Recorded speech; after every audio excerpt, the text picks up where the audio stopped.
You ready? Good morning. Welcome to the Mayor's Media Briefing. I'm Chief Mark Heffner, filling in for the Mayor who's out of town today. I think you're going to find out the theme today is safety. We have members of the Y and Serv Pro going to talk about a safety day they're going to have. We're going to have Chief Kevin Martin going to talk about an open house and some other activities here at Safety City. And then our fire prevention personnel, Chris and Warren, they need no further introduction, going to talk about Fire Safety Week coming up. So without further ado, let's get started with Terry and Heather. They can talk about the safety day.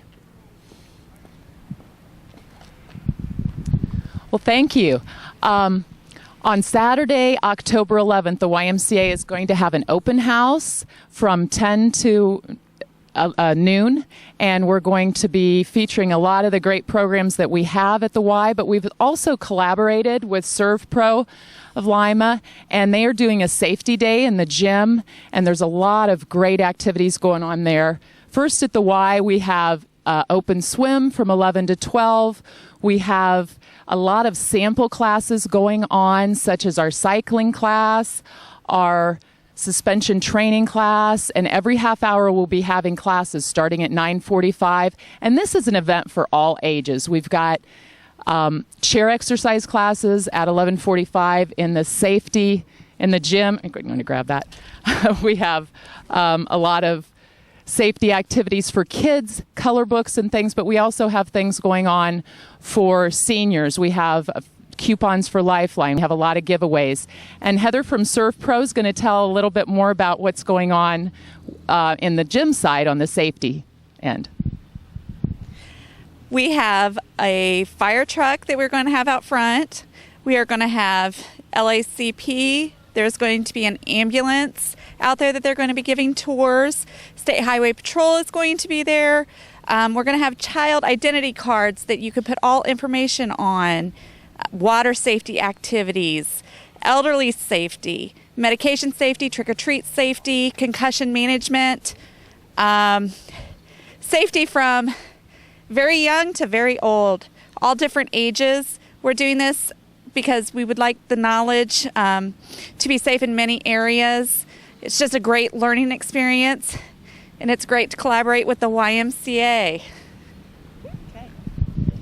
So we do hope that people participate in the safety day that's going on here at Safety City, but also come stop in at the Y and see all the different things that we have going on. I also have one other event I'd like to mention. On October 4th, we have a mom-to-mom sale, which is a great community event. We have 30 different families that have booths of 3 from 9 a.m. until noon, and they're selling maternity clothes, toys, books, games, furniture for kids. So a lot of different things going on there on October 4th, too, I wanted to let you know about. Thank you. Thank you, Terry. Thank you, Heather.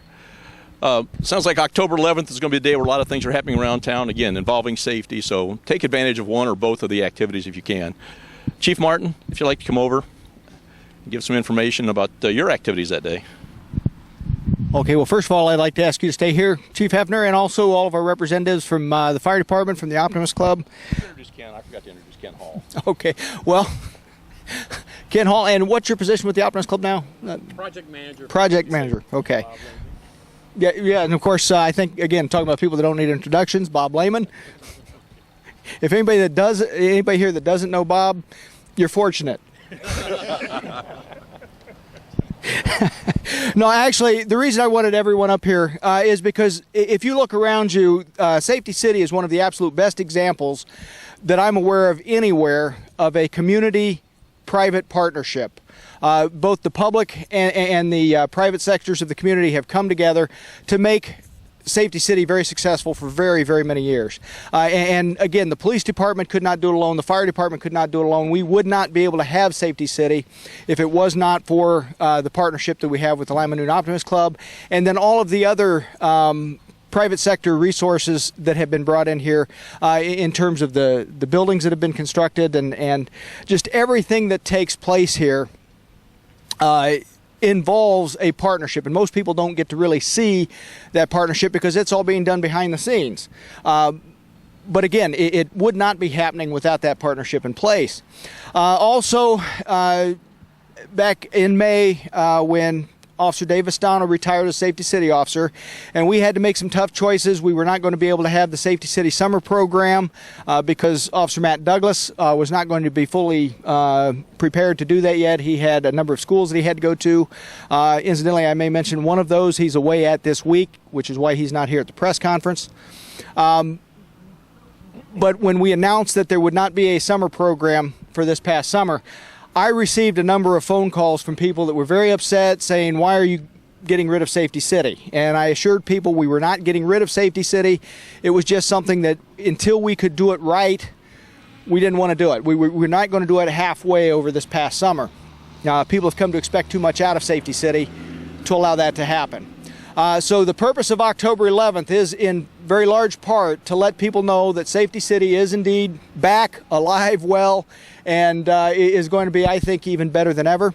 There's going to be a couple of events happening that day. It's going to begin at 9 o'clock in the morning. There will be on-site registration for a 5K run-walk. Again, we have registration forms here with us today, but also anyone that has any questions, and I'm going to read this because I knew I wouldn't be able to memorize it, but if anybody has any questions regarding the 5K race or where they can pick up registration forms, anything like that, they can email mdoogal59@gmail.com. Again, that's mdoogal59@gmail.com. And again, the registration begins on site if you just want to show up that day and register for the race at 9 o'clock. And then the race itself actually starts at 10. Following that, from 11 to 1, there is going to be an open house. If the cameras will pan around, hopefully at some point, you'll see so many of the new buildings that we have completed, and it's just one of the best facilities like this you're going to find anywhere. And so it will give people an opportunity to come out, take a look at the building, see what's going on, especially, and I'll let Chief Heffner talk a little bit more about the Stay Alive House, or unless you want to delegate that to... And I will. But, again, they'll be able to see all of the new facilities that are out here, and I think, again, the community is going to be very impressed with everything that's happened, and hopefully will be as excited about it as I am. With that, who wants to be next?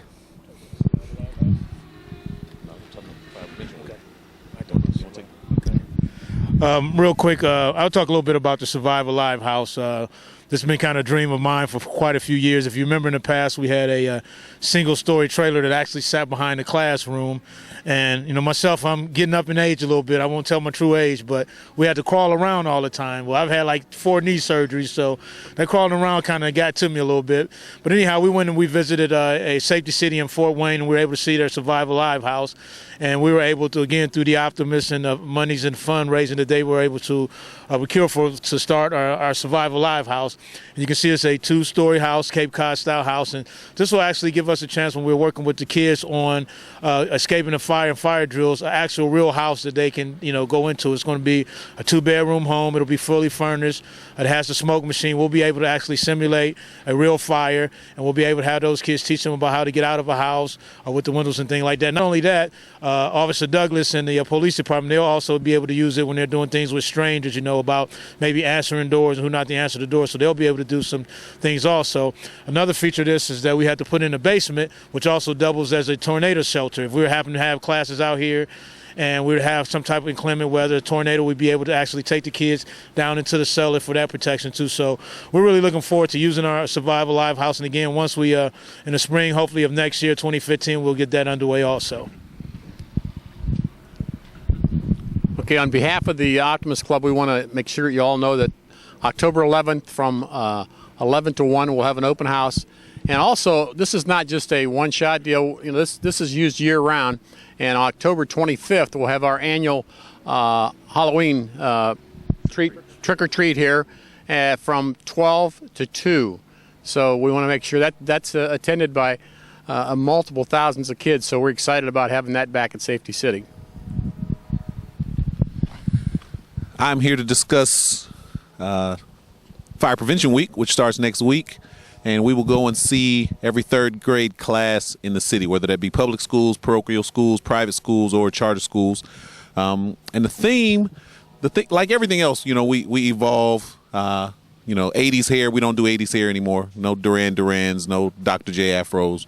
So everything has to evolve. Well, if you remember dial-up on the internet, I know for most of it's like it's forever ago, but when they came out with DSL, we wanted to come up with a slogan. We called it "Detectors Save Lives." Well, just like Safety City is evolving, our slogan has kind of evolved, and it is the national slogan for this Fire Prevention Week.